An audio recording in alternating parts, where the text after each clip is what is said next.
Sam Pitroda को बुधवार को इंडियन ओवरसीज कांग्रेस के अध्यक्ष के रूप में फिर से नियुक्त किया गया। उनके इस पद से इस्तीफा देने के 50 दिनों के भीतर उनके भारत की विविधता को दर्शाने के प्रयास ने उन्हें नस्लवादी बयान देने के आरोपों का सामना करना पड़ा था।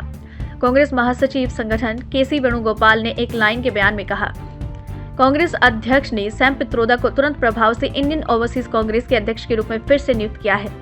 कांग्रेस महासचिव संचार जयराम रमेश ने पित्रोदा की पुनर्नियुक्ति के पीछे का कारण बताते हुए कहा, लोकसभा अभियान के दौरान पित्रोदा द्वारा दिए गए कुछ बयान और टिप्पणियां कांग्रेस के लिए पूरी तरह से अस्वीकार्य थी और पित्रोदा ने पार्टी को आश्वासन दिया है कि वो भविष्य में ऐसे बयान देने से बचेंगे। शेमलेस अंकल सैम वापस लौट आए हैं क्योंकि ये कांग्रेस पार्टी ने उन्हें कभी दरकिनार किया ही नहीं था।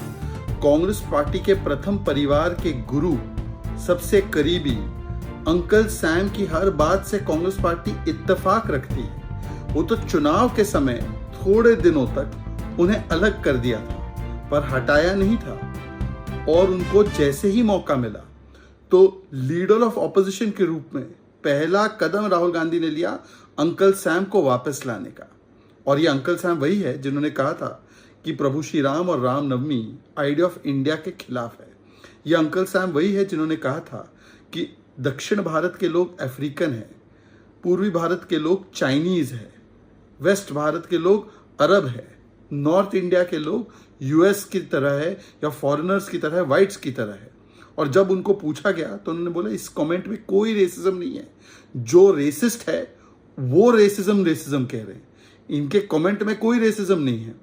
ये उन्होंने अपने रीइंस्टेटमेंट के बाद कहा है, मतलब कि उन्हें रत्ती भर भी दुख नहीं है अपनी टिप्पणियों पर, वो तो सही मानते अपनी टिप्पणियों को। ये वही अंकल सैम है जिन्होंने कहा मिडिल क्लास पर टैक्स बढ़ाया जाना चाहिए। ये वही अंकल सैम है जिन्होंने कहा इनहेरिटेंस टैक्स लागू कर देना चाहिए, और सिख नरसंहार पर कहा हुआ तो हुआ। पर सबसे बड़ी बात, अंकल सैम ने तो कहा कि संविधान बनाने में नेहरू जी का योगदान है, भीमराव बाबा साहेब आम्बेडकर जी का नहीं। संविधान की कॉपी लेकर घूमने वाले राहुल गांधी जी अब अपना स्टैंड बताए कि अंकल सैम, जिनको आपकी पार्टी ने फिर से पद दिया है, क्या आप उनकी बातों से इत्तेफाक रखते ही है ना, इसीलिए तो वापस लिया है।